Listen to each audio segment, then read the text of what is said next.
They go out. We still good quick. though. We got 3 minutes for when I said we was gonna start. Yeah. That's a miracle happening. Man, I'm surprised. Like usually I'm running like 5 or 10 minutes late.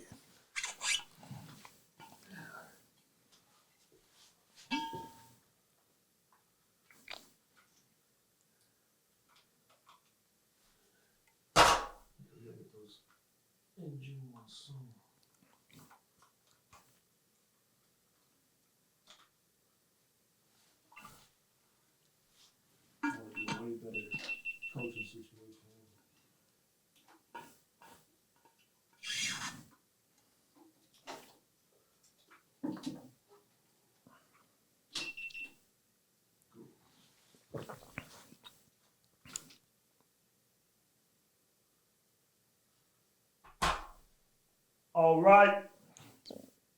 What episode is this? Huh? What episode is this? I think 17 or 18 maybe. I gotta actually. 18. We're legal now. All right. I think 18.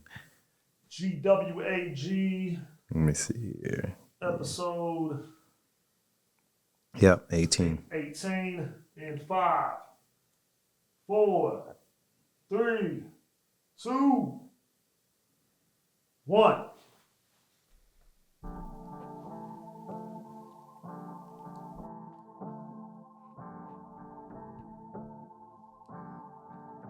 Welcome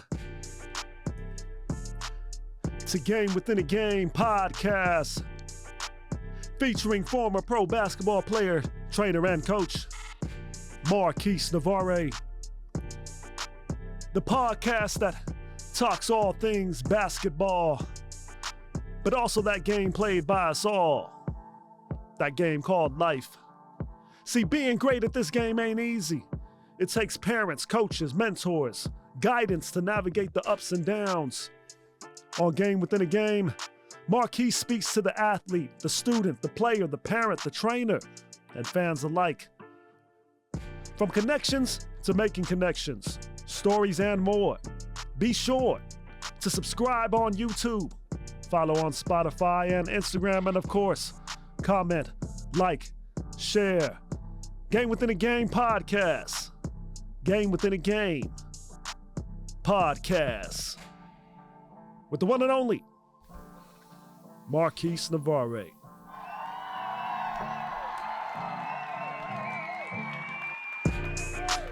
Yes, sir. Yes, sir. Yeah, we back. Yep, long awaited. Back at it. Game Within a Game.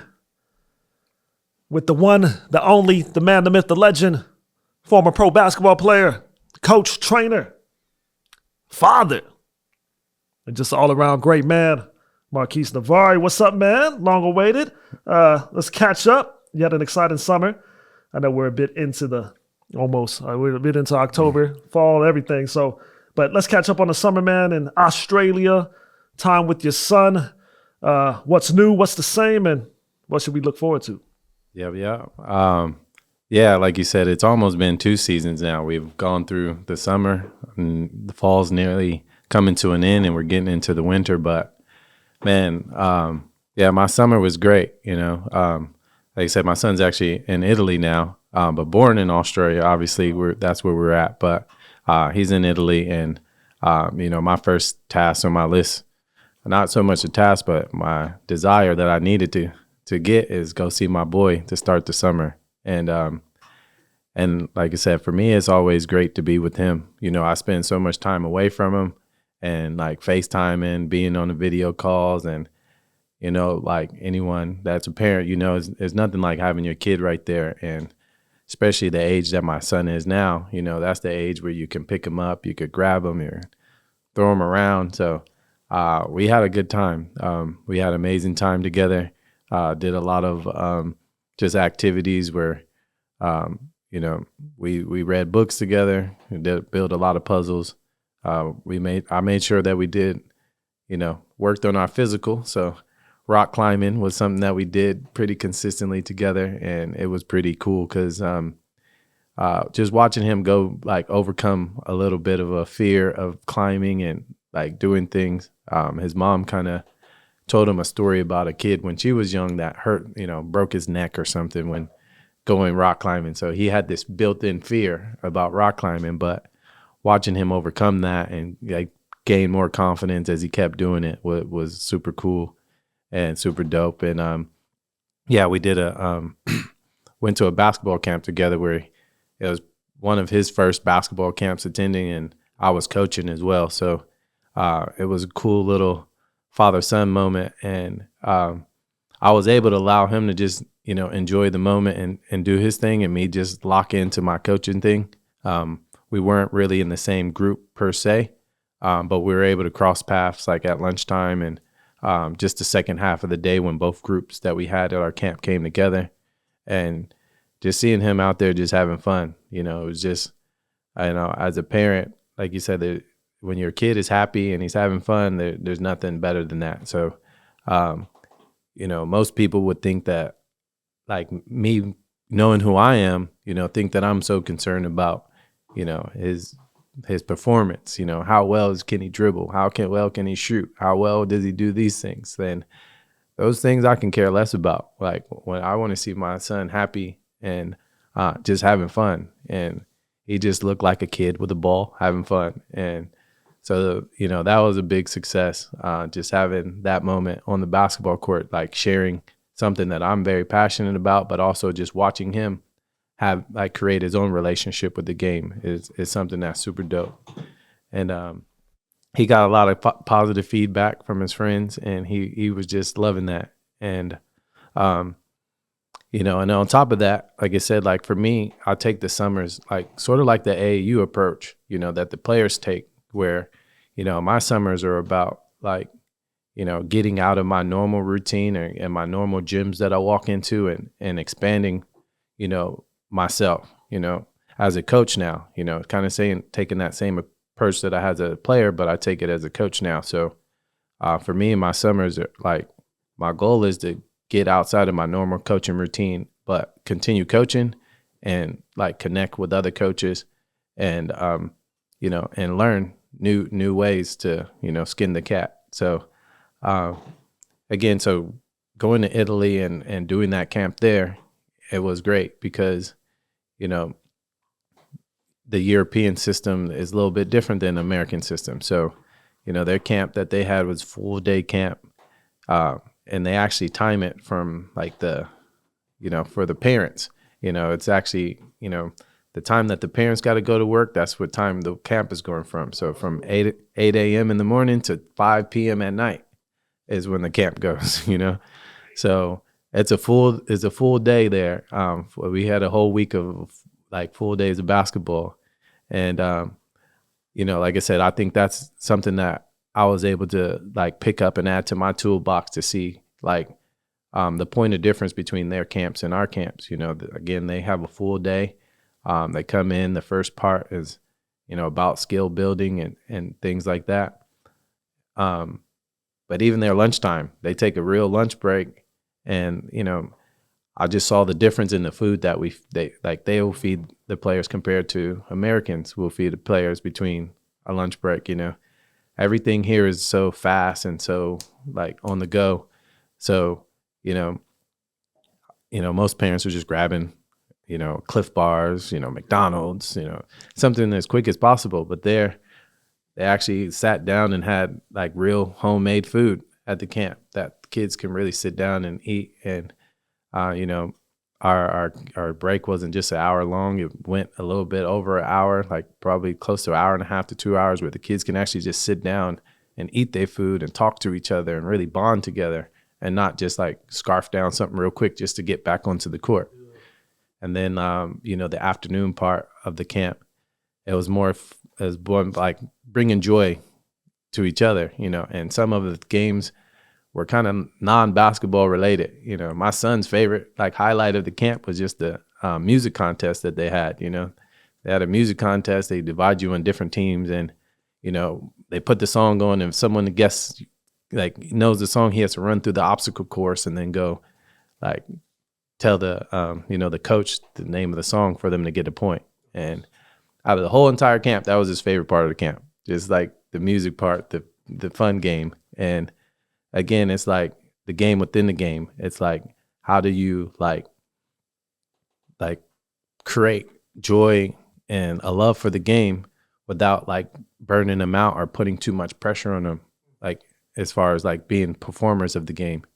And that was something that I learned. Like that was one of my takeaways from like the way they did their camp, where it's like there's a part where you actually learn the skills and you do the skill building, but then you got to have the fun. So it was more like a club, like family type feel, you know, from the lunchtime to the fun that they had within the camp. So yeah, that was super dope. That's how I kicked off my summer. And then coming back here, I went back to Hawaii for our second annual EVQ camp, which again, every time I get to go to Hawaii, like the 2 times I've been, it's just been amazing. Got a friend, Josh, there who runs a non-for-profit there. He's a track coach, has his own gym there, but also runs a farm there. And it's so dope, like just seeing him and like the type of community guy he is. Like, again, he's a farmer, so he provides food for some grocery stores. He puts food in restaurants, and people are like, oh, you know, that's the lettuce that comes from Josh, you know? So that is super dope. And then, it, you know, obviously we know how beautiful Hawaii is. So we had some time to get off the court and just, you know, get educated. You know, my friend is, you know, he's like an activist for all Hawaiians and indigenous people. So he was able to educate us on the land, the fishes, the water, he's like an encyclopedia, you know. So Need to have him as a guest. Land within the land. Let's get it. oh yeah, for sure. But again, that's just another example of, again, just a game within the game, where basketball is the magnet that brings us together. You know, again, he's not even a basketball player himself, but he knows there's a lot of kids at his island that play hoops. So he brings me and another coach, Steven, shout out to my boy Steven from Vegas. He brings us in to host the camp and run the camp because he knows we're basketball coaches. So again, he's just putting on for his community. And again, when I get to connect with him, when I get to connect with Steven, like it's like a potluck. Like we all come in, like, you know, bringing our ideas of how we've been like inspiring people or how we are coaching philosophies. And we actually have like a time where we actually sit down and have like men's group, for a sense, at the end of the day. And we actually give each other like feedback on like how we can improve as leaders and as fathers, as men. So that's always like a big part of when I go to Hawaii, because again, every time I come back, I feel like I come back with new pieces, new information, and I'm charged up every time I leave there. So again, so that was amazing. And then here, just I would say semi-locally, you know, I had the opportunity to go up to Thousand Oaks, and I worked a 94 feet of game camp with Coach Phil Handy, who's been a Lakers assistant coach, you know, Cleveland coach, you know, Coach Kyrie, Kobe, you know, had a big part of Kawhi's development when he was in Toronto. And again, there's 5 or 10 to 12 coaches that are coming from different places that are coming to this event to, like, you know, share their knowledge of the game. So again, it's so inspirational when you are bumping into, you know, like-minded people who are in the same game, same grind as you, and they're just doing it in their own pockets of the world. So, you know, coaches from New York coming over, you know, coaches coming from all over. And again, it's just like that AU feel where it's like, man, I didn't know who this dude is, but now I see him. Now I got a feel for how they kind of get down in their area. And again, it's all love. It's like we like at this level, like as a coach, you know, you're showing up to these events because you're trying to give. Like you're actually, hey, I'm trying to give what I got. So, you know, when you're as a player in the AU, you're actually showing up. Like everyone's your competition. Like you're looking at him, sizing him up. You're looking at him, sizing him up. But here you're like, all right, like I know everyone here is actually here to give, like to give their information, to give their heart or whatever they're trying to give to the game. So it's like I said, it's kind of not so much bartering, but you're giving each other energy, you're sharing jewels, you're exchanging information, and again, just constantly growing as a coach. And then I think after I did that camp, the Clippers had a camp here in Oceanside at El Camino. The G League team's just right down the street now, so I know they're doing a big job of like making a push here. And again, just having that locally at El Camino High School, having that G League team coming in the Front Wave Arena, like in Oceanside. So seeing, like I said, basketball, like the want and the need and the desire for the game coming to my city is like, I'm like a kid in a candy store, So, and again, that was just another opportunity for me to connect with other coaches that came in and were running that camp and who was able to coach with. And then again, kids coming from Japan. We had kids from Japan and, kid from New Zealand, like kid from all over the world. And again, it just always a reminder of how this game is the ultimate connector. It's like, I've traveled the world a lot. I've been in a lot of places. I haven't been anywhere where there's no basketball court, like everywhere I've gone, there's a court somewhere. So, and again, just to see like kids from all over the world, they're coming to Oceanside because they see there's a basketball event.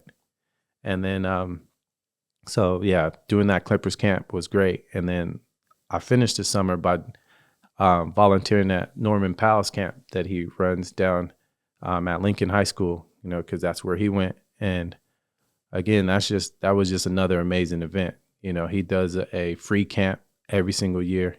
Don't quote me. It's either his 4th year doing it or the 6th year, but he's been doing it, and it's super dope because, again, this is someone who's playing at the highest level, who's, achieved, all these accomplishments. But he's going back to his school, he's going back to his community and making sure that he's making it a difference. And like I said, it's a free camp for anyone to show up. And that was the dopest part. It's like how, like as a kid whose dream is to make it to the NBA or go to the NBA, you get to like be on the court and talk and touch an NBA player. And I just got so much inspiration just watching him facilitate that all. His family's involved in it. His sisters are involved in organizing things. And, on the day, everyone has a job, it's not like, oh, it's free, so we're just going to come up and show. He's just going to show face because he's an NBA player. And that's it. No, he's invested. He's fully invested. He's jumping into drills with the kids. He's giving eye contact. Like, he's an open source. You can actually go up to him and grab him. You can touch him. You can even play him one-on-one if you want. Like, and again, just truly like inspired. Just see that, like, to see someone to make it to that level, but still have the heart and the passion to come back and give back to the people who poured into him. Like I said, he has his old high school coaches still there running the camp. Like, they're a part of it. And, yeah, just shout out to Norman Powell. Like I said, hope he has a great season this upcoming season. I know with Paul George out of the mix, there might be some more minutes on the court. So, like I said, he's been a reliable 6 man in this league for, I think this is year 10 for him, and every year he's gotten better. So, like I said, it was just great to just be a part of his camp. So, as I said, yeah, my summer's just me getting out of my area and going to work with other coaches, other people running basketball things, and just like doing my part to bring to the table what I do as a coach, but also just take little jewels so I can bring back and share with my program and the kids that I coach. That's dope, man. That's really that game within the game for coaches, getting that energy from them and picking their brain. They're picking your brain, is seeing the game within the game of how you guys are coaching, the philosophy, the drills, how you're dealing with kids, and even 2024 versus the 90s. Like there's so much game within the game. And I like how you mentioned the players and how it was when you were in AAU, because there was recently an interview with Derrick Rose talking about how OJ Mayo kind of motivated him the first time he saw him in person. And the same thing you were explaining, where you're sizing people up, seeing who's this, and getting motivated, and also a chip on your shoulder if you see another player that's the same level as you and things like that. And then with the coaches on the flip side, hearing that, where it's not necessarily competition energy, but it's, yo, how can you help me and how can I help you energy, and us as a whole help these kids. So that's dope. And yeah, definitely shout out to Norman Powell, man. Great, dope ass player. I've seen him play, been a fan. Clippers are killing it. New stadium, definitely got to check that out. So yeah, man, that's what's up. It's really cool to hear Oceanside natives, Oceanside legends, Oceanside hoopers give back to Oceanside. And then even the fact that, like you said, the Clippers, even though it's the D League, is still here in Oceanside. That blows my mind, and just how much Oceanside is growing. So yeah, shout out to you as well, man. Like, yo, pat yourself on the back, man. Like, let's give you your flowers. I mean, you giving back to these kids too. I mean, and doing things you don't have to do. So yeah, shout out to you as well, man. And then everybody that's giving back in Oceanside and just helping build this new generation of hoopers. And definitely, like you mentioned, man, Hawaii, that's really cool. We definitely got to get him and get that land within the land type of interview and get that energy from him, and just even the game within the game of helping the community and building those in the community. Yeah, that's what's up, sure. man. Let's jump into our first segment of the show, GWAG, NBA News Cap. Let's start with your thoughts on Team USA. No Caitlin, but for the women, they were okay. And Tatum is that dude. Why did he not play? Man, well, I wasn't the coach of that team, so I'm not really in charge of why he didn't play. But I can say that, again, for all hoopers, that was a great, case study that you can learn from. I think, like I said, Tatum just came off of winning an NBA championship. He just got a contract renewal, getting over $250 million for X amount of years. He was on the cover of, NBA 2K. And then he comes to the game and he sits the bench. It's again, we have so many players coming up nowadays who are not even proven to the level of Tatum, but they have the idea that they're entitled to playing time. And it's again, the game does not work like that. The game does not work like that. And unfortunately, again, there's only a certain amount of number, or a certain amount of minutes in a game. So everyone ain't going to be able to play. So again, Team USA is an example of that, where, again, you put the best superstars in the NBA on one team. But again, this is still the same sport. It's still basketball. You need role players on the team. You need guys who are just going to do a part for the betterment of the whole. And I feel like I said, Tatum's situation is unfortunately, he's a great player. He's obviously one of the top players in the NBA.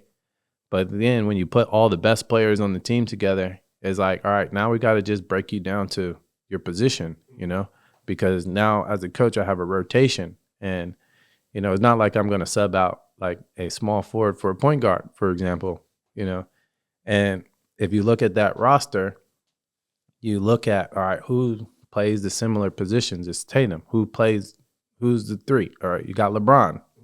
You got KD. So it's usually you got a starter and someone who subs in for them. So the third guy if you're the third guy in your position, then you're going to be a non-rotational player. And Tatum, as great as he is, but when you look at the position that he plays, is he better than LeBron? I don't know. Is he better than Kevin Durant? We don't know. So it's we can't clearly say, hey, you're clearly better than those two dudes, so you should be on the court. No, he's actually may not be better than the two guys that play his same exact position that are in front of him. So again, I think a lot of hoopers coming up can learn from this situation, because again, we live in a a time where like you play club ball, then you got your school team, and then you might play on another team. Like you play on multiple teams, and one team they might coin you as like, yeah, you're the star player on this team, and that can make you complacent. That can make you think like, oh, if I'm the best player on my team, then I must be the best player ever. I'm going to be the best player on every team, and it doesn't work like that. Like every single team, you step onto the court, you're going to have to reevaluate what you can bring to the table.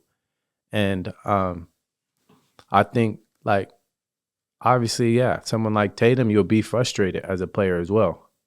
And there was times where the cameramen try to like focus in on him sitting on the bench, try to overanalyze his reactions and things like that. But I think he did a good job of just being professional throughout the whole thing. Like, again, someone at that level who wasn't professional or didn't have professionalism to deal with that, like he would come out and call the coach out and talk about how terrible the experience was and all these things. And he just like, from my understanding, he just said, yeah, I just got to really sit back and digest this. Obviously it wasn't comfortable for me to be a part of that.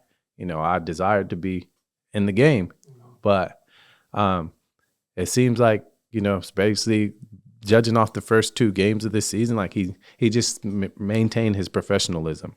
Like he took that frustration and he just went back to the court, and from my idea, I don't know if this is true, but just me outside looking in, I think he probably, again, really looked at the Kevin Durant, the LeBron.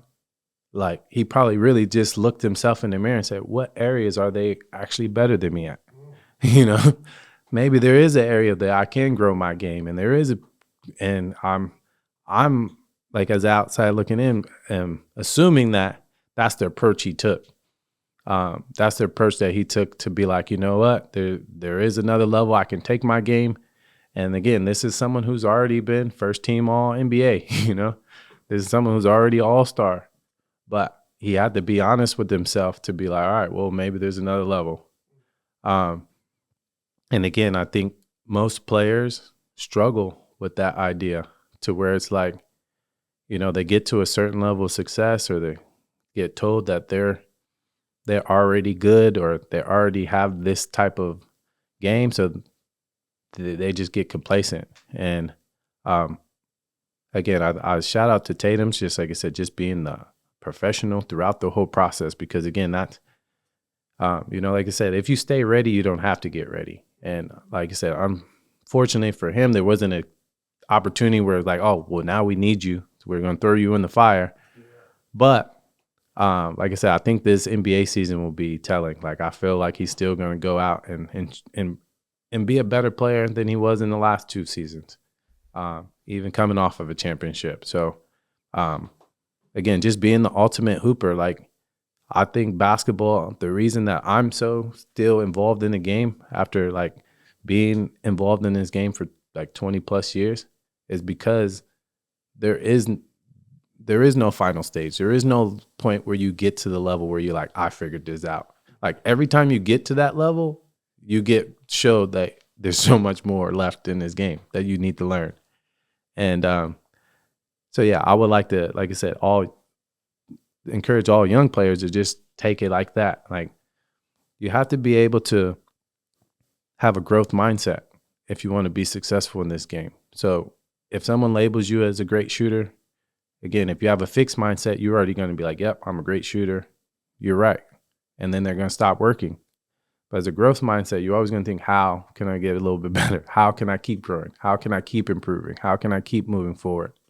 And I think we'll see like Tatum, how he responds to this and just shows his professionalism. And again, Tyler Halliburton, like no one even talked about him. That is true, man. He trying to put himself on social media, like, hey, I'm still here. Yeah, and he made a joke of his out. He said, like when you get a A on the group project, but didn't chip in. And again, I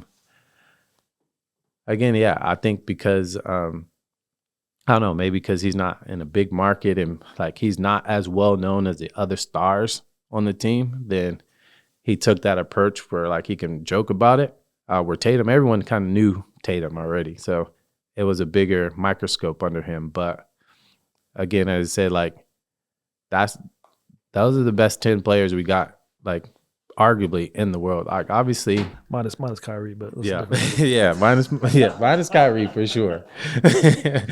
But again, like when you get to that type of level, then it's the small details that make a huge difference. And like I said, I think Tatum's going to sharpen up. But overall, for us to really pull that out, though, it was a moment in that semifinals games where I'm sitting on the edge, like I don't know if I'm really ready to give up this spot as an American to say that we're the best country in the world at this sport. You know, obviously, me living in Australia, there was always talks about like, oh, well, you Americans, you're just athletes, or you're just street baller. You guys just play off this, you know? So like all the countries are waiting to be like, you know what? Yeah, we out fundamental you. We outplay you in the game of basketball, the game that you made popular, but now we actually are teaching it the right way still.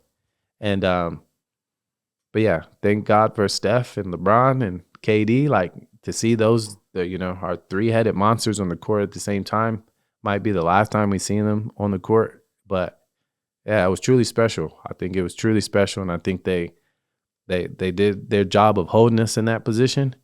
And hopefully now, like Anthony Edwards, Devin Booker, again, the unsung hero, like the guy who's known for NBA All-Star, go-to player on his NBA team, but on the Olympic team, he had to be a role player. He had to say, hey, I want to go guard the ball, They had I think Kuzma tweeted the year before, like the difference between USA and these other teams, that they'll have somebody on the other teams that will go out and be role players and be happy with it. And Devin Booker responded to that, say, hey, I'll go guard someone. I don't mind guarding someone. So again, finding ways to get better. Like I'm pretty sure like Devin Booker, he improved. He got better this summer. And he's already one of the great players in this league. So yeah, that was just a great way to cap off that Olympics for the men's side. And then obviously the women, they didn't need Caitlin Clark to finish it off. But, I'm also looking forward to the future. Our next Olympics coming here in LA.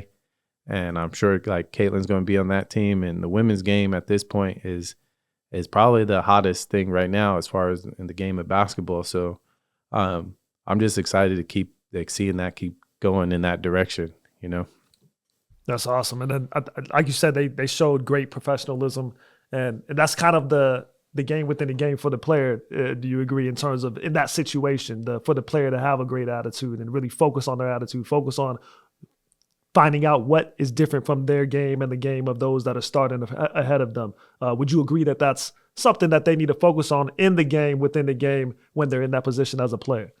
Oh, 100%.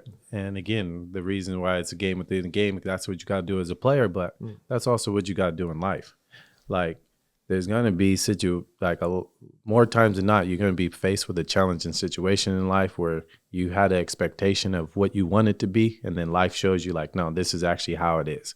And your character is what's going to get you through that. And your character shows more about yourself when you do go through those challenging moments, when it's easier to be all happy and I'm all about the team when everyone's winning and everything's going your way. But what happens when things are not going your way? And again, like on the basketball team, like if it's not going your way, it's still a team sport. Are you going to let your individual feelings, emotions take over what the rest of the group needs to accomplish? I can see if they were losing their games and then he's not playing, and then he can be like, well, if you put me on, we have a chance to win. Yeah.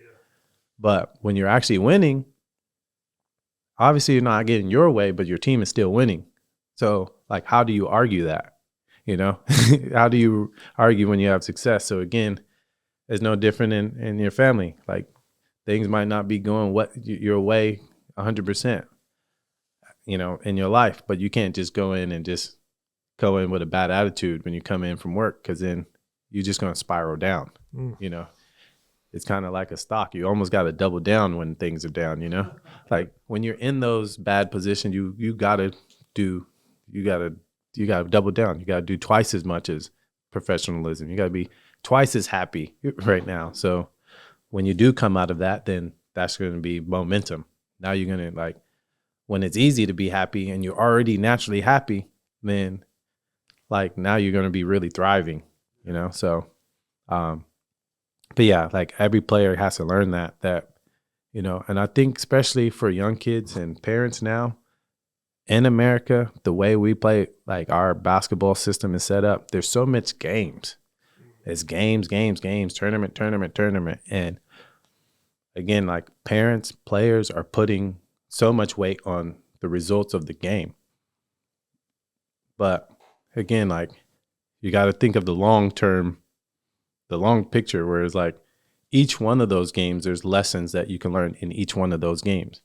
So it's not a matter of like, did you win the game or did you lose the game? It's like, did you learn the lessons that you were supposed to learn that are going to help you in this game? And sometimes, again, you got to learn how to not get your way, how to deal with that. You got to learn how to lose. How do you deal with that? How do you, have this big expectations of what things should be and it's not that way? How do you deal with that? Like I said, that's the same thing on the court, but that's also in life, So, again, I think you can tell a lot about a player and a person when they are being challenged and not getting things that they want. Is that, you mentioned there's a lot of emphasis on games, a lot of emphasis on the results of the game, and I'm pretty sure if you asked any NBA player, hey, when's the last coach or player that talked shit about that AAU game from 1992 that you lost? You know what I'm saying? They probably would like nobody. Yeah. So is that a message from you too, as a coach, to parents and players, like focus more on their body language when they're not getting their way. Focus more on how they act and respond after they lose. Focus more on the fundamentals. Focus more on their vision, different things like that. Is that a message that a lot of coaches, like you met with some coaches over the summer, like you said, and you guys shared thoughts and things like that. But is that a lot of the talk of the game within the game from coaches to parents and players? Yeah, 100%. I think, again, between the parents, there's a certain conversation, and then when we walk away from the parents and we talk to our other coaches' friends, then there's a totally different conversation. Because again, I think there's just a level of like professionalism, where it's like, I can't just tell you what I really feel. But in saying that, the character is the conversation coaches are having, like character, about the character of kids nowadays and how it's different than it was before. And this is across the board where coaches, and I work in a school during the day. So these are the conversations I'm having with teachers, I'm having with staff members, I'm having with principals, I'm having with counselors in the school, to where the character of the kids is different now. And a reason is because the parents are not holding the kids to the same type of standard that our parents held us to. And again, the standards that our parents held us to is like, how did our character represent our family? Like when you leave this house, how did your character represent our family? How was your work ethic? Like, what is that going to say about our family? What was your focus like? What was your enthusiasm like? What was your manners like? Like, how grateful were you for your coach, for the referees, for anyone that allowed you to even have a chance to play? Now, that is all being changed and kind of lost, the lost art of teaching that character, where again, like parents are substituting the character for results. They're like thinking that, oh, if you won, my kid is great because he won today. Like parents, I coach parents, kids are in middle school and they want to tell me about how their game went and how they did so great in the game, and I'm just listening for like, when are you going to talk about like a character, like example of that game? So like, stop telling me their shooting percentage. Stop telling me this. I don't actually care because they're in 7th grade. They're never like, no one cares about that. Like no one, if you're trying to play at a college or a pro level, cares about what your shooting percentage is in 7th grade. That's a fact. But they think that, but if you tell me like, man, my kid, like, how does he deal with adversity? Like, man, my kid played terrible, but he still played hard. Oh, now me and you can have a conversation, you know? Like, there's so much nowadays where it's like, I don't know. I just feel like coaches are just waiting for the conversation to end because the parent is not talking about the right topics anymore. And again, it's at school. Like, kids are not getting the results they want in school. The parents come to talk to the counselor, to the principal, and they want to talk about, oh, well, my kid has an F because maybe the teacher doesn't like him. And it's like, let's talk about your kid's character. Like, when he's at home, does he actually focus? Does he respond to you? Does he actually, like, when you tell him to do the dishes, does he do the dishes?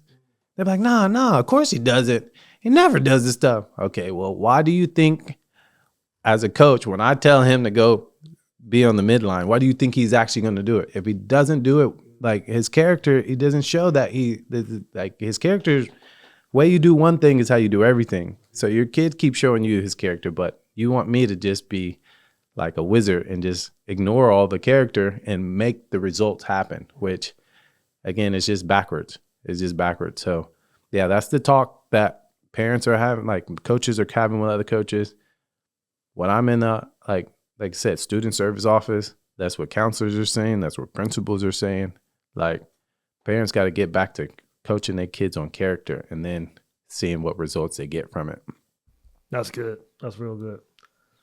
Let's move on to another news. The New York Liberty won the WNBA championship. The finals marked the culmination of what I think is the most transformational year in WNBA's history, Commissioner Kathy Engelbert said last week before the finals. The series' fifth game was the most viewed finals game, 2.2 million in 25 years, with viewership for the entire series up 115% compared to last year's finals. Your thoughts on the historic victory, the historic ratings, and everything going on with the WNBA and the state of the WNBA? Like I said, as a basketball fan, like, I'm definitely loving that the game is growing. Especially for the women's side. I think one of the questions, I hear a lot from people like, do you coach girls too? And I'm like, yeah, I do. But, at the moment, I just don't have a lot of girls showing up to my program, but I'm open to girls showing up. And, but yeah, so I love seeing the game grow and seeing it evolve to where it's at for the women's game. And like I said, I just hope it keeps, I just want it to continue to grow, and like seeing women get that same recognition and same acknowledgement and everything that they do for the amount of work they put into their craft.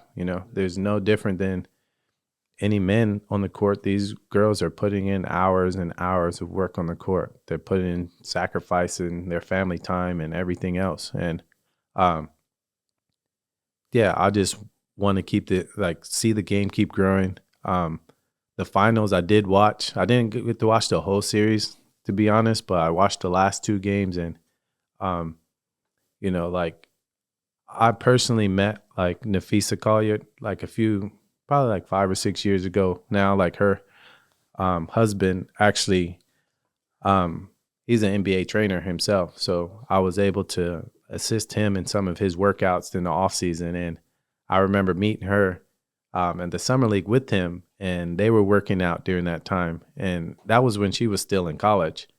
And he's just like, yeah, I didn't know they were dating at the time, but he just said, yeah, I'm coaching this girl from UConn if you want to come check out the workout. And I'm just like, yeah, I want to see somebody from UConn girls like program. Like, they've been the best program around forever. And yeah, just seeing her, I think during that off season, her focus was just like, I think she was just working on her pull-up jumper. So, because every single workout consisted of left hand, 1 bounce pull-ups, 2 bounce pull-ups going left. And, but yeah, so just having that, that personal like connection with her, like, made me really tap into this series and wanting them to, I was cheering for her squad to win. And, unfortunately they came up short. And I think like even that game 5, there's, a bit of controversy at the end of the game with the foul call. And you had LeBron and even Damian Lillard come in and say, like, let the players play. And I agree with that sentiment, but again, the fact that there's getting that attention and there's so many people watching, there's a victory in that aspect of the game. And yeah, I'm super excited to see this game continue to grow. And I like the ironic part, I guess, the two finals like star players in a sense on both teams. You got, Brianna Stewart on one side and Afisa Collier on the other side playing against each other. But now that the WNBA season is over, they're actually launching a women's league together. They had a partnership. So I'm watching the game like it's interesting that the girls that are going to launch the next league are actually playing against you. That's going to be a perfect segue to their league. And so they're launching an off-season league for the WNBA to where it's a 3-on-3 league, and it's going to start in January, I believe. And that again is like to kind of combat like WNBA players having to go play overseas in the off season. We've seen what happened to Brittany Griner, things like that. There was another player from the Seattle team. I think she just like tore her, she injured herself basically just right after leaving WNBA, flew overseas, had to get on the court straight away, and then got injured. So, so Nafisa and Brianna Stewart, they're heading like a new league coming out, a 3-on-3 league called Unrivaled. And it's supposed to be the highest, like the women playing in this league are going to get the highest like salaries as any women's sport, going on. And I think they just got TV rights as well. So this game's going to be televised. And again, that's just another platform, another example of how much the women's game is growing and how much it's going to continue to grow. So I'm excited to watch the Unrivaled League during the off season. I know they don't have they have 6 different teams, I believe, or 6 or 8, but they don't have specific cities that these teams are connected with. So I'm interested to see how that turns out and how that all comes together. And I'm like I said, I'm excited to watch that league because I feel like in the off season, like even like in the big 3, on the men's side, it's kind of fun watching like that 3-on-3 action. So I'm excited to see the girls get their 3-on-3 game on. And but yeah, the game just continues to grow. And I know, it's going to keep going from here. So I'm excited for that.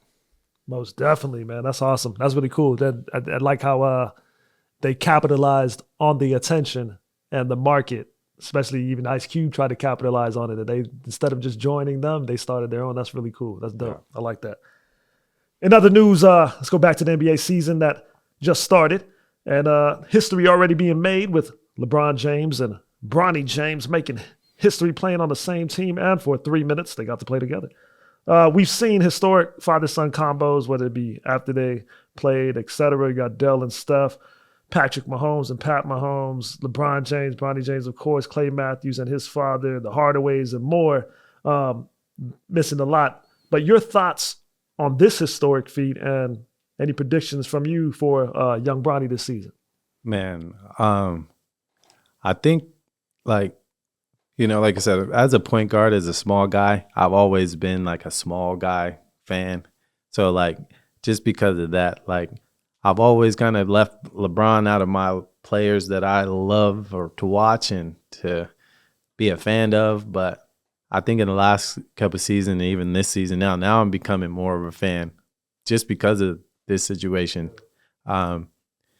Seeing like a father-son like on the NBA court at the same time, I think a lot of them we've seen like, dad came and went, and then now the son comes like sometime after that, but actually see him on the court at the same time is really like giving me like a great appreciation for like LeBron of what he's done with the game. Like I think again as a we can take things for granted, or we can just because he's been doing it for so long, we just assume like it's easy. But the idea of him playing on the NBA court with his son, like when I keep thinking about it, I'm just like, that is amazing feat. Like I'm hoping that when my son turns 20, I'm still physically fit enough to move around with him and things like that. I just want to be able to have fun with my son. But to be able to be at the professional level with them and still be at that tip top shape, like that's the view that I'm looking from. It's like he's playing with his son, but he's also still as athletic as his son. Like that is crazy. Like for LeBron to still be that consistent and that kind of example of like this is actually like I said, I think more and more he's going to be the new like I don't know, lack of a better way, just the blueprint. I think most players up until this point, like the blueprint that everyone's adapted is the Mamba mentality. That's what everyone's trying to be like. I want to be like the Mamba. But I think what LeBron is showing with his longevity and like being able to sustain himself, like that's going to be the new blueprint. And like everyone's going to try to be like, how can I continue to play for this amount of time? So yeah, for LeBron, that's how I feel for LeBron's point of view of the whole thing. And then Bronny, like I said, like I think a lot of the talk about like favoritism and nepotism and how unfair it was that he got picked and other people didn't get picked. And like, I don't know. Like I said, I don't feel that way. Like I said, I feel like the spot that he did get picked, like that's a position where like, a lot of those, any guy that get picked during that time is a half and half, or, he's not supposed to be like a star player in a sense. Like a lot of players in that position are interchangeable in a sense. Like you could probably find someone that plays overseas to pick them at that same pick. But at the same time, again, like because of the family he comes from and because of that blueprint that he was able to like be around his whole entire life, it's like, why wouldn't I pick him with the second to last pick or the last pick of the draft? Because he actually is going to be coming in more professional and have more information than the number one pick in the draft. He's going to be ready to be a pro already. So, like I said, as far as statistics and how he does and all this, like, I don't really know. I don't really have a say yet. But I know that, again, his character is something that I'm a fan of because, again, if I was LeBron James' son, I don't know if I would have been in the draft, I don't know. Like, I would have been more like, yeah, I think there's so many other things I can do with my life. There's so many other options because of my dad's success or whatever. Like, I don't actually have to be a basketball player because going to the NBA, like trying to make that route is hard. Like, that's one of the hardest roads you can take. And for him to, come back after last season, coming off of like a, cardiac arrest, like he nearly died on the court. So, that's another thing where, again, his character shows me that this guy's resilient. This guy is tough as nails. Like, you don't see it because he's LeBron's son and they're very professional. But for him to have to overcome, like I said, that type of situation where your life is on the line and then continue to just like, I'm going to still play. I'm still going to chase this dream. I'm still going to go after it and still have to deal with all of the naysayers and everything. Like, I'm just a big fan of that. Like I said, just the professionalism, just understanding like the pressure or the doubters, the haters, and everything that he has to deal with. And, just when I listen to him talk in his interviews, like he just seems like he just has the right character. So, again, regardless of stats or results, I'm definitely cheering for Bronny. I hope he has a great, I just hope he has a great career. In the NBA. Yeah, and I think that gives LeBron a little bit of fountain of youth too. Just you play with your son, and for some reason, every time you play with your kids, you ignore a lot of the stuff that you wouldn't ignore if you were just running by yourself, or like you might pick them up, and you probably shouldn't pick them up. So it gives you a little youthfulness in that moment. So that's pretty cool, man. I love to see it.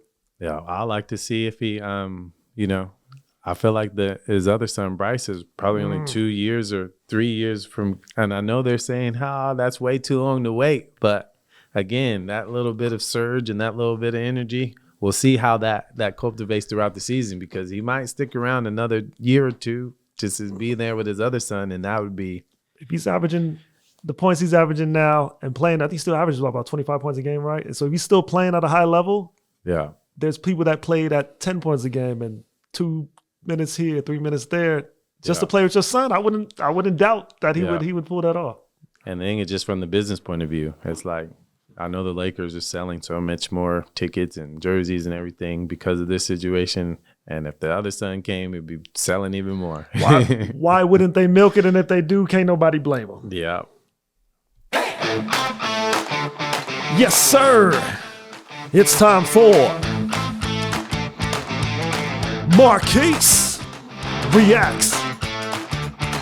That time of the show where we hear a few YouTube sound bites or YouTube videos.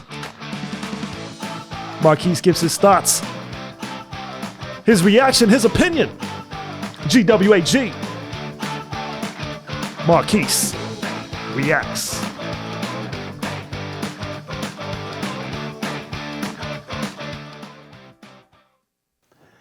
And as achievers and as people that get graded, and we grew up, our whole life was getting graded, 4-star, 3-star, 5-star.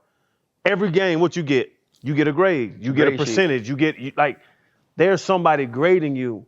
So then you become accustomed to your emotions and your feelings are off of other people's approval of you. And I never thought of sports that way, but it is. It's a coach telling you you're doing a great job. It's you making that play and then going in the film room and everybody be like, damn, hell of a tackle, bro. And that gets you up. And that's something that I never thought about till honestly last week when I talked to my therapist about it. He was like, you need other people to grade you because that's why you live on a scale system. He was like, you need to find fulfillment for yourself. And this is stuff personally, not even about sports, it's just with me. It's like, you need to find fulfillment in yourself. You don't need other people to make you feel good and things of that nature. So I was talking to my therapist, that's another thing. Black folks don't believe in therapists, get you a damn therapist. They help, because even that conversation opened my eyes. But to that of like feeling like enough and having that doubt, like you just said RC's accolades. Freddie, you didn't struggle in sports at all. You didn't struggle, period, at sports. We seen your damn basketball picture in 10th grade. You look like a grown man. Hey, Reggie was huge. 220. Got the gist of that, but your thoughts on that grading system, that attaboy, that good play, good this, good that for athletes? I think that is a very interesting conversation, and I think I don't know, there's a lot to that, but again, I do think negative reinforcement and positive reinforcement are real. And as a coach and as a player, you use both of them.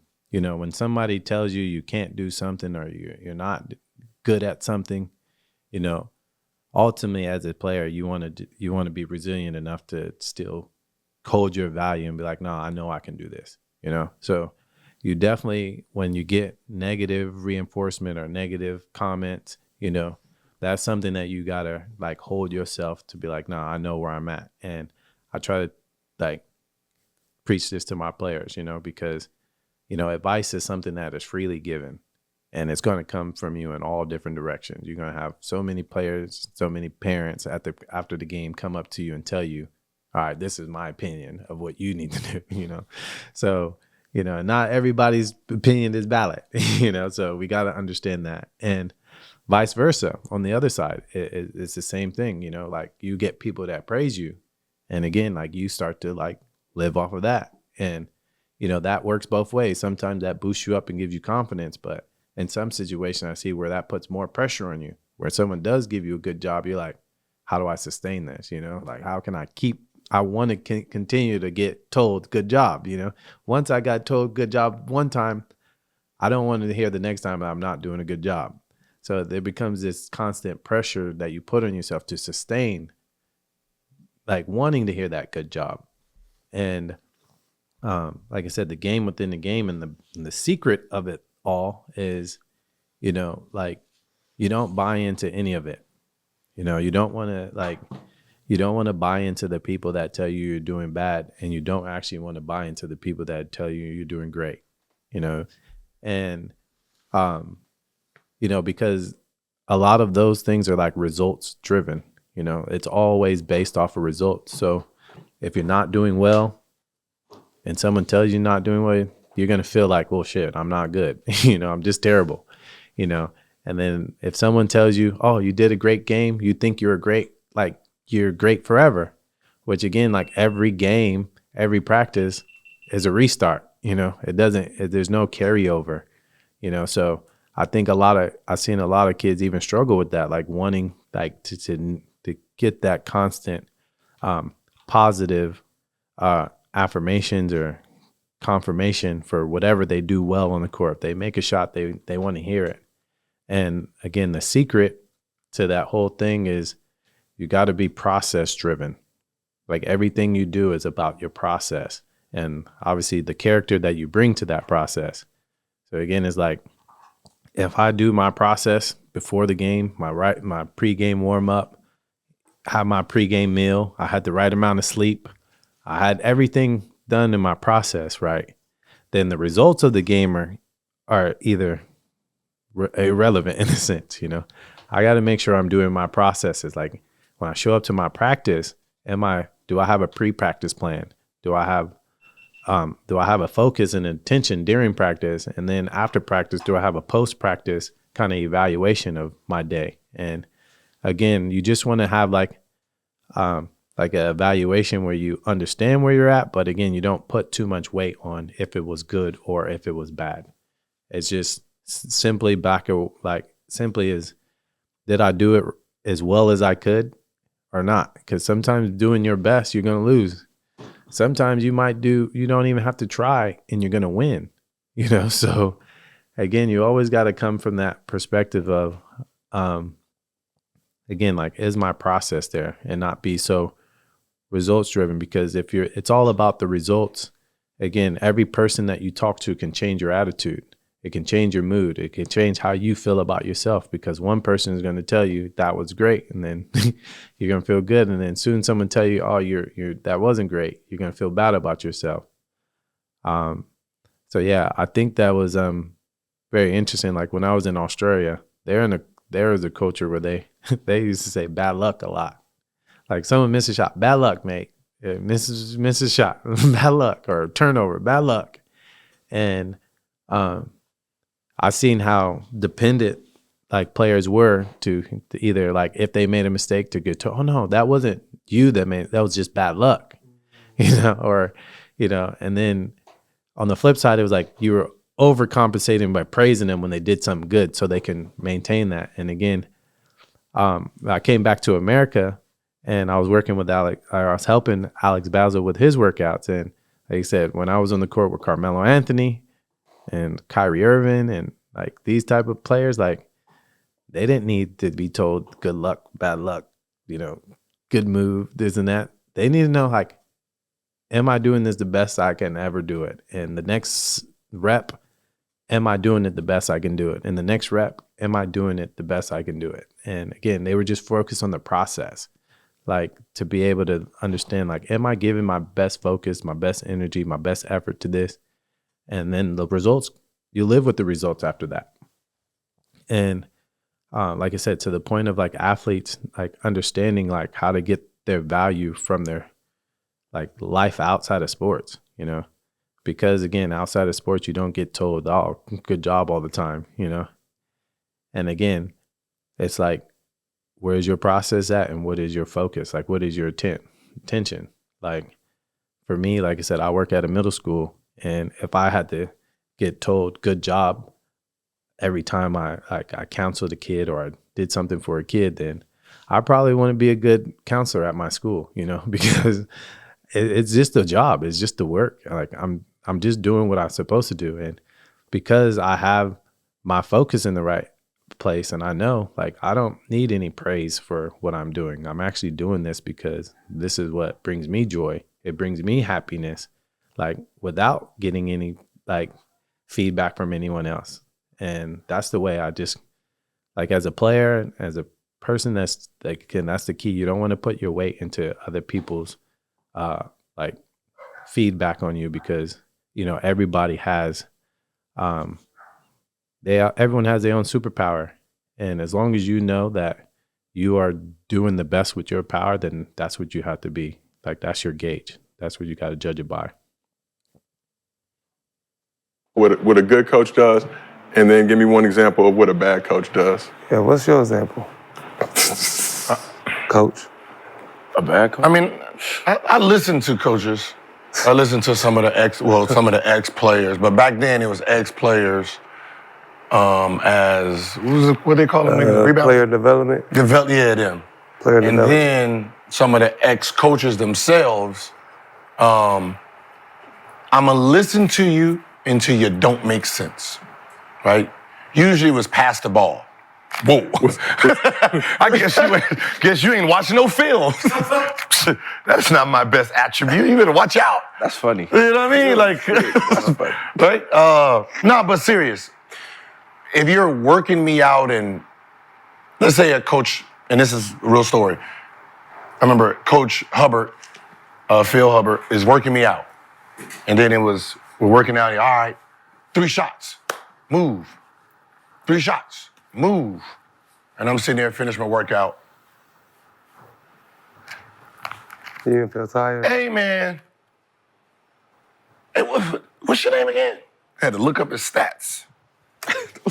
Okay, all right, okay. So if I want to average this, I got to do everything. You can't look up somebody's stats. Yeah. No. Because your work ethic, what you're telling me is your work ethic you did. And that got your ass 8 points. No. A game. Right? No, Don't do that. That ain't supposed to be all your work. If you just go, that's supposed to just show up to get you. But what I'm saying let them know you working out with a coach before they can talk to you. Your mindset tells me how you think, right? So if you're telling me 5 shots a spot, that's what you really believe, right? Did you ever hear me ever tell you 5 shots? No. Yeah, 100. But you were saying shit 50. that's unrealistic. No, it's not unrealistic. It's like 1,000 shots a day. I'm like, man, hold on a break. I tried that shit. I couldn't shoot for a whole week after that. Again, do you think you're getting better with 1,000 shots a day or 5 shots per spot? Like, I'm looking. Your thoughts on that and the way trainers train, and should it be critique per the player versus tailoring off of their game?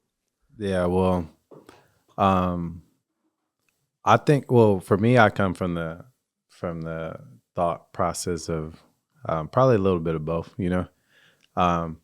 Like I'm a believer in like don't really teach things that you don't know, you know. So if you haven't been able to execute this and do this in a game, then don't try to teach it.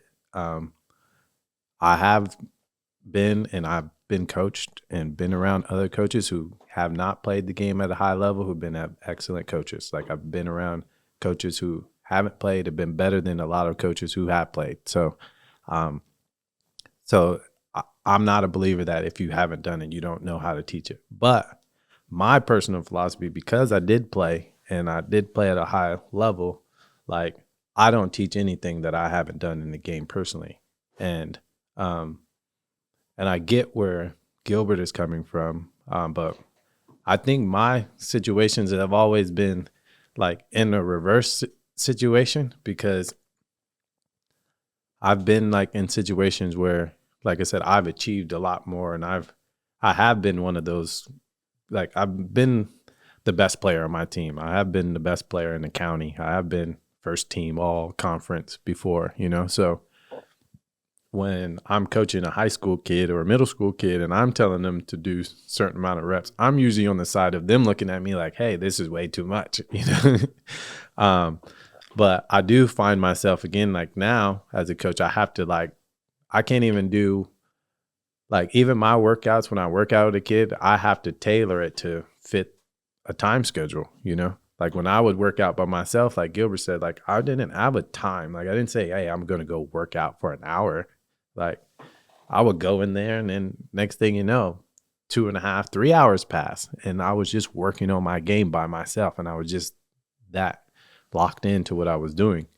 And but yeah, now as like running as a business and like, you know, being like everyone else's time, you know, parents are bringing them to this workout, but then after the workout, they got to go do their homework, or they got to go home and eat dinner. They got to do other things. So to fit the time for everyone else, I have to shorten my sessions. You know, I have to say 5 spots, like shoot 5 from that spot, where if it was me just by myself, yeah, we're shooting 20 from each. We're making 20 from every spot, you know, we're not shooting 5. But again, you definitely do have to tailor it to each player, like their workouts. And again, the best part of my basketball journey is, again, because I played every role on the team. Again, so I can coach a kid who's like, oh, you got the green light on your team. I've been in that situation. I know what it feels like when you go into a team and you know, I'm going to shoot 20 shots today. Like, and nobody can really, like, everyone knows I'm going to shoot at least 20 shots, you know? But I've also been on teams where I'm knowing I'm only going to shoot 1 shot or 2 shots in this game. Like, I know I'm the defender on this team, or I know I'm only going to shoot when I'm in the corner. If I get a corner 3, that's the only shot I'm going to be able to shoot. So my basketball journey, like, I've played every role. I've been in every role. Like, I've been the star, I've been the defender, I've been the passing point guard, I've been the scoring point guard, I've been the bench warmer, I've been the 6th man. I've done all of it. So I do think it's important too. Like, yeah, it has to be tailored towards your player. And again, like, you can like use your experience. But also, like, yeah, when you're a coach, it's about the player. It's all about the player. The only reason I'm actually coaching is to help the player get to the level that they need to get to. So, you know, every coach has to really sit down and look at, you know, do a SWOT analysis on their players. Like, what is your strengths? What is your weaknesses? Where's your opportunities to grow? Where's your threats to what's going to stop you from growing? You know, what's going to eliminate you? Like, what's going to keep you on the bench, you know? So definitely as a coach, you have to, like, figure out what is right for that player for sure, because, you know, you don't want to do the opposite. You don't want to tell a player that only gets 3 shots a game to come in and like act like he has a green light. You know, you want to tailor that workout to be like, hey man, you got to realize you're only going to get this window when you get on the court. So I've even heard pro players come in, and because they're bench warmers or they don't play much, they come in and they just go straight to their shooting drills, like straight away, without warming up, without anything. Because he's like, well, this is how you're going to happen to you in the game. This is your role in the game. You don't get to warm up. You don't get to dribble the ball and do all these things for 15, 20 minutes before you get your fill. You only get subbed in for 2 minutes. And within that 2 minutes, if you don't show something, you're going to get right back, taken it back out. So, you know, so as a coach, yeah, if you got a player that's non-rotational, then you have to change the approach a little bit. You know, got to give them less reps, but they got to be more efficient.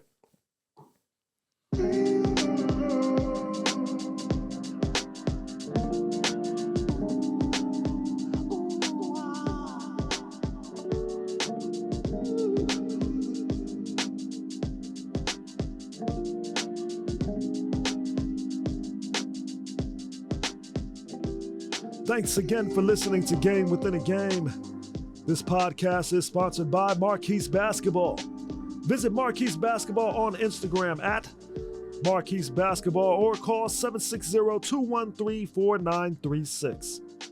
If you're a basketball player that wants to improve your game and take it to the next level, or a parent seeking to have your child learn the game the right way, Marquis Basketball is the place to be, the place to grow, the place where basketball dreams become a reality.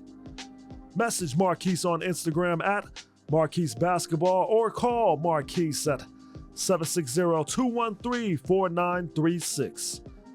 Marquis Basketball, coaching and training for the next generation.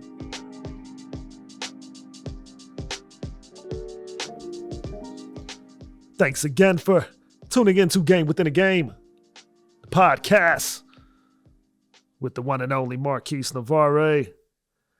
And right now it's time for GWAG. Tip of the week.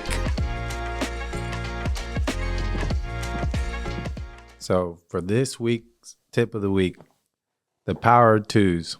All right, this is something that I learned from skill development coach Kevin Eastman, longtime NBA trainer, and he explained the power of twos.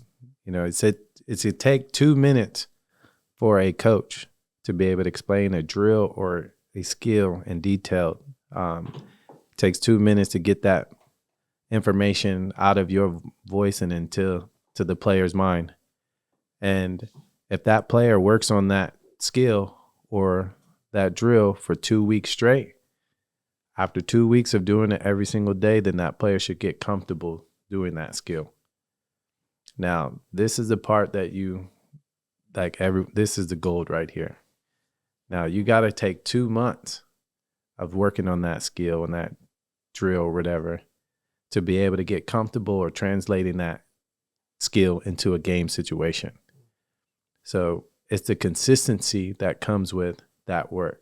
And when I'm working with a lot of young players, what I see is they move on too fast from each skill before they actually give themselves a chance to actually master it or get to a level of competency where they can do it in a game.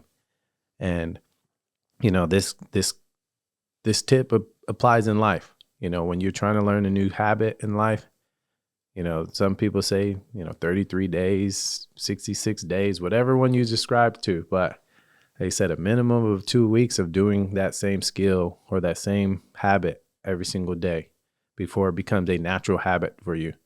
And for me personally, I've seen this happen for myself going into my senior year at Montana State, where like my whole career, I was known as some slasher. You know, I was able to play make. I was able to get to the basket and do things. And, I was able to score points and create for my team. And going from junior college to Division I, that year, I didn't have the scoring, results that I wanted or that I was used to. And, a lot of that came down to how I shot the ball from the 3-point line. And,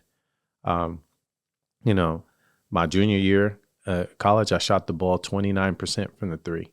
And, and that was one thing my coach kept saying, like, if at this level, you got to shoot the ball better than you've shot it before. And I just kept saying, I was always good. He's like, no, you got to be better.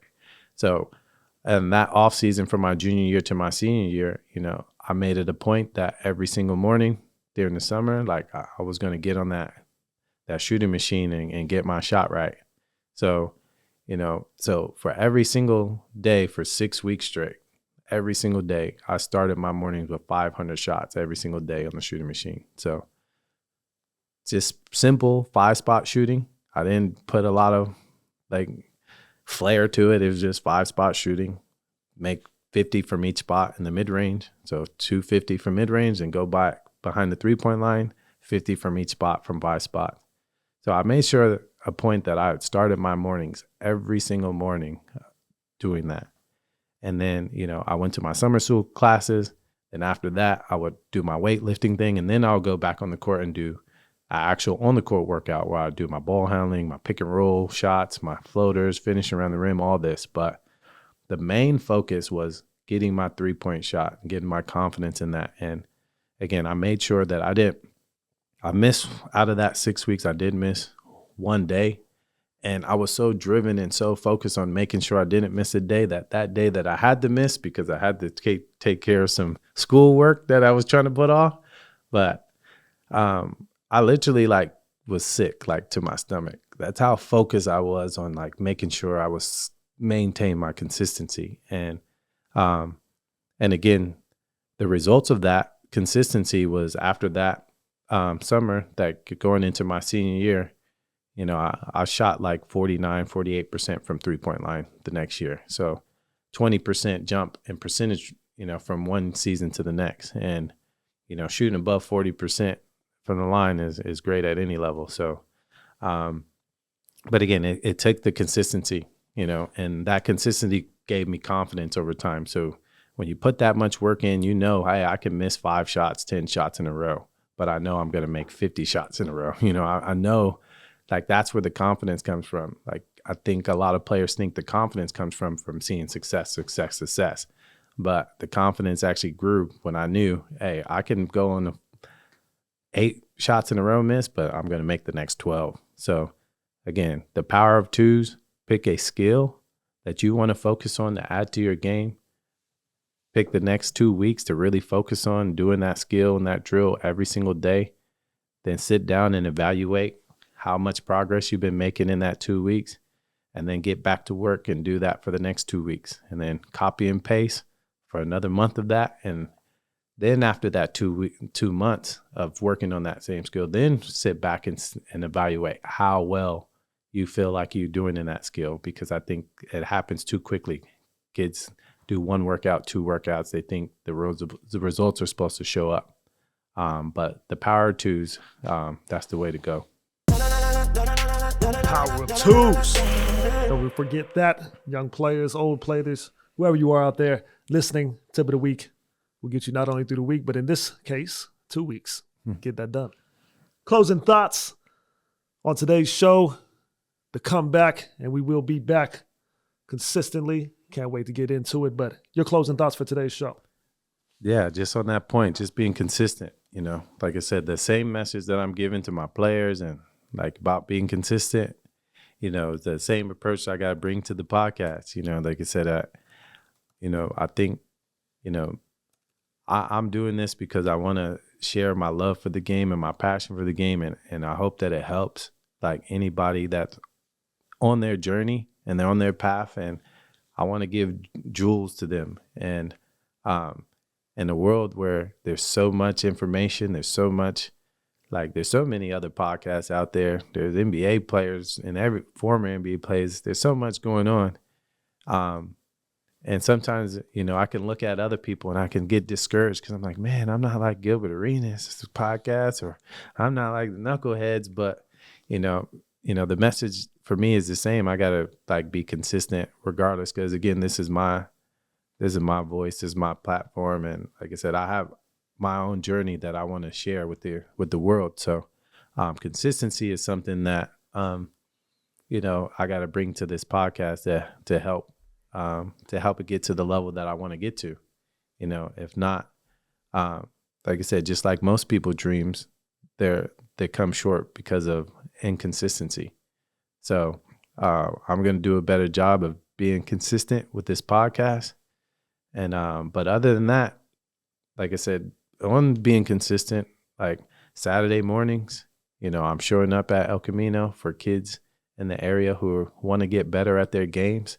And that's been going on throughout this fall. And last week for our middle school and high school level, like that was our last week, but we're continuing this week with our winter program. And again, Saturday mornings, you know, my coach growing up always told me, don't let your Friday nights affect your Saturday mornings. And what that message is like, you know, everybody goes throughout the week and, you know, they feel like they've done all day work. You know, you went to school for 5 days, you went to work 9 to 5. Saturday, you like, man, it's social time, or I need to sleep in. But, you know, I mean, you're trying to like be successful at something, you know, you got to put in that extra work and go that extra mile. And Saturday mornings are usually the time where you can like have that advantage or take that advantage to get to work when other people are sleeping. So Saturday mornings, El Camino High School, 8 a.m. You know, I usually get there by 7 a.m. to open the doors for players to show up early. But yeah, we're getting better day by day. And I just hope everyone else is doing the same.